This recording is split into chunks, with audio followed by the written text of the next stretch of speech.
College is such a unique time, especially in the beginning. A lot of people have the challenge of not knowing what they want to do in college, and they also have the issue of sometimes not fitting in. This is where today's episode comes into play. Thanks for watching wherever you are. I'm Brandon Rossai with another episode of My Extra Ability. And despite last week kind of veering off the beaten path of elementary school, middle school, high school, we're going to finish that path with college. And college was, for me, some of the highest of the highs and the lowest of the lows. In one of my previous videos, I said that I thought that I had it all figured out by the time that I was done with high school.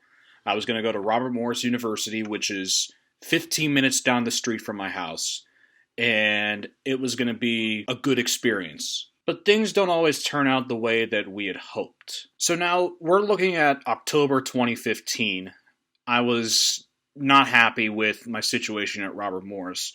It's a good school and everything, but for me personally, it wasn't a good fit.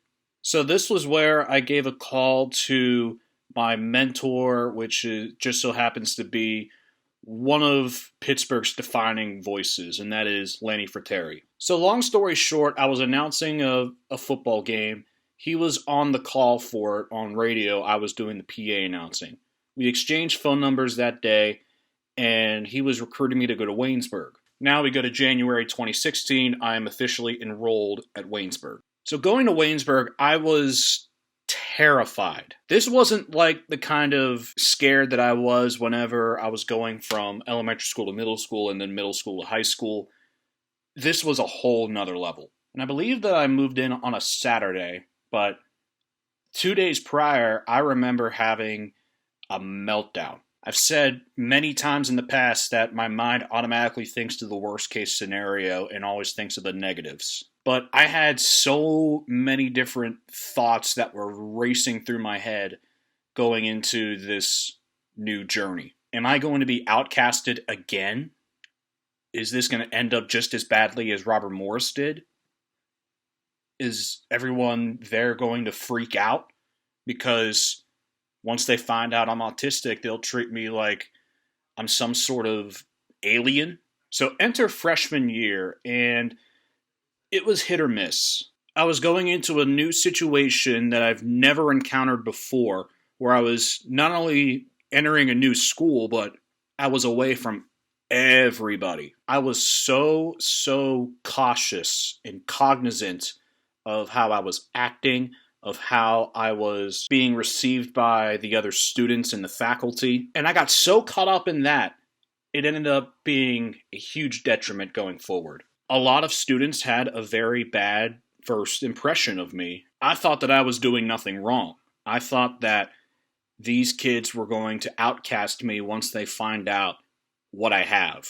But everything is in my head. Plus, it didn't help that my freshman year, I had a solo room. I did not have a roommate. The biggest thing for me is icebreakers that help introduce me to other peers and colleagues. I didn't have that because one, I was moving in halfway through the academic year. And two, with no roommate, who am I going to talk to? And yes, I did talk to some people. In fact, I talked to several different groups of people, or at least tried to fit in with those groups. Nothing worked because I wouldn't open myself up to any of those people. And I still have that problem. I know it's interesting to say because I have this YouTube series where I talk about and open up about my autism. But see, I was so worried that people were going to judge me that by concentrating so much on what I thought they wouldn't judge me for, they ended up judging me anyway, if that makes sense. I ended up shutting myself out from the world. I did, however, do everything I possibly could to get people to like me, but not in the way that normal people would. More of a way instead of talking to someone one-on-one, more of a way in which someone would look at, in this case, me, and think, he must be good at something, so might as well get to know him. Maybe he's cool. Maybe he's interesting. I did the talent show my freshman year with predictable results. I continued to sit alone at lunch and now dinner at the cafeteria because I thought that if I wasn't invited to sit with a group of people, that I was just not welcomed. I was offered over a few times by the women's basketball team, a couple of people that were interested in going to clubs, but I still continued to sit by myself because even if I sat with them previously, if I wasn't invited the next day, I figured that they think that I'm weird and they want me to go away. Now, some of the good things, I surprised a lot of people, or at least I thought I did, with my broadcasting. They recorded a live weekly newscast, and I was one of the main anchors / sports reporters my freshman year. Broadcasting was still coming along, but I was still so sucked in with the public address announcing that listening back to my old broadcasts, it wasn't good. But I did do some PA announcing my freshman year, and I remember the first time that I did a basketball game there, and I'll never forget this. Everybody that was associated with the Department of Communication, or even just people I didn't know, they would come up to me basically with their jaw dropped. Like,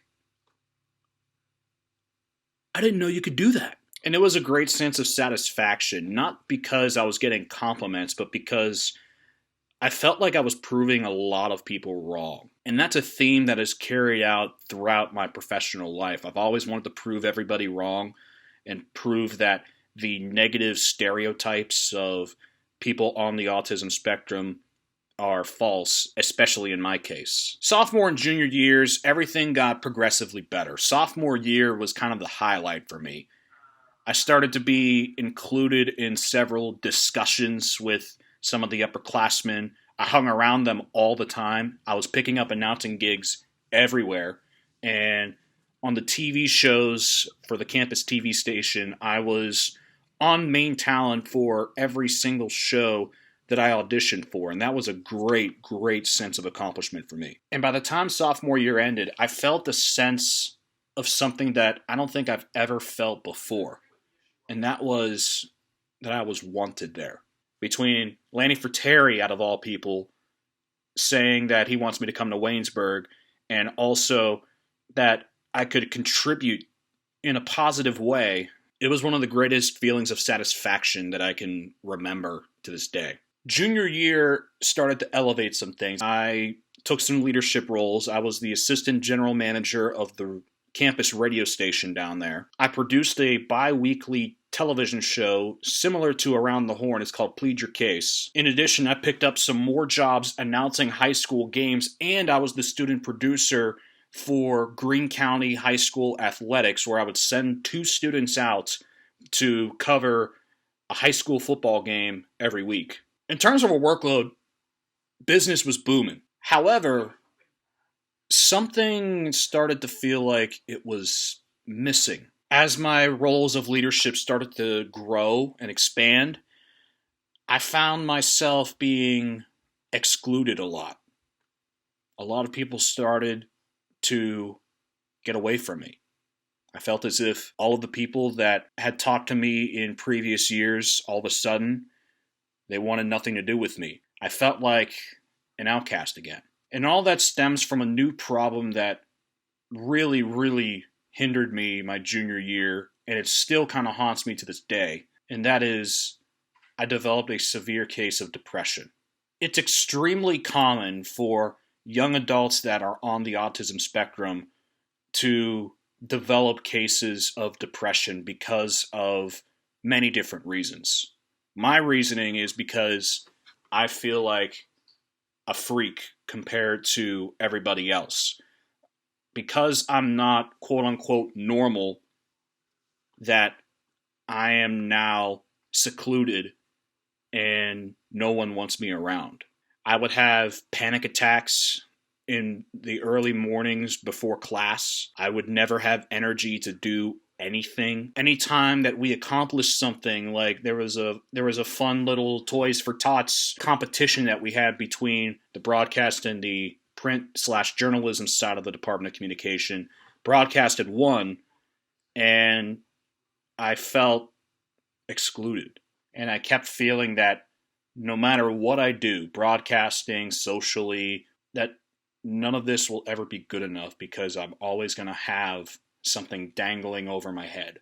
And my form of depression stems from being on the autism spectrum. I have thoughts every single day, such as, why can't I be normal? Why does nobody like me anymore? Why won't anyone talk to me? And most importantly, why do I feel this way? So that was a new battle altogether to combat, not just with the form of autism, but also with depression. And now I felt even more like a freak because I thought that I was the only one. Now to senior year, there were a lot of positives and a lot of negatives. I moved from assistant general manager to sports director, which was where I wanted to be to begin with. I was the 8-team announcer for all of the sports broadcasting, which really made me feel a sense of accomplishment. I got to broadcast district championships at the University of Pittsburgh, and I got to announce my second straight collegiate conference championship. And to cap it all off, I graduated with a Bachelor of Arts. But there were some negatives, and a lot of those loomed over my head. I always say that you always remember the negatives no matter what. I was phased out a lot from my on-air roles with the radio and TV stations, even though I was on the executive staff. At the time, I felt as if I just was not good enough. I always wanted the adulation of my peers, and I don't think I ever got it. I always felt that a lot of the upperclassmen, this doesn't attain to everybody, but a lot of them thought that I was subpar at best, that I wasn't anywhere nearly as good as some of the younger kids. And also, I became very much more distant with everybody. I wasn't doing anything on campus. I wasn't going to parties. I wasn't going to meet and greets. I wasn't going to any of those campus events. I wasn't doing anything. And because of my social withdrawal, I felt as if a lot of the kids, specifically the kids that are the year after me, the class that just graduated, they felt as if I was no use to them. I still feel this way with a lot of people. Nobody wanted to check in on me. A lot of people blocked me. A lot of people unfriended me. A lot of people won't even look at me. And it breaks me sometimes because it's like I felt wanted for at least 3 years of my life, and now it's almost as if saying my name is outlawed. Even mentioning me is forbidden. Now, are all of these true? I don't know. I can't prove whether or not that the feelings that I have of what they think of me are true. Because let's face it, college was a great thing for me. When things were going well, they were really going well. Probably some of the best years of my life. But at the same time, there was a huge, huge challenge that I had to undertake, and that was depression.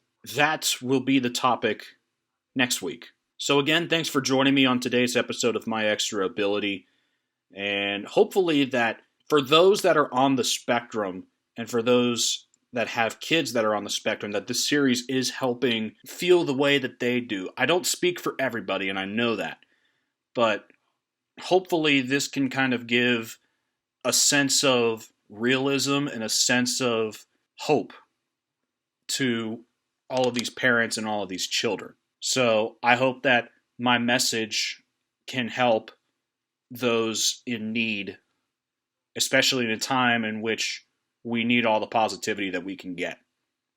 So again, thanks for watching. I'll see you next time.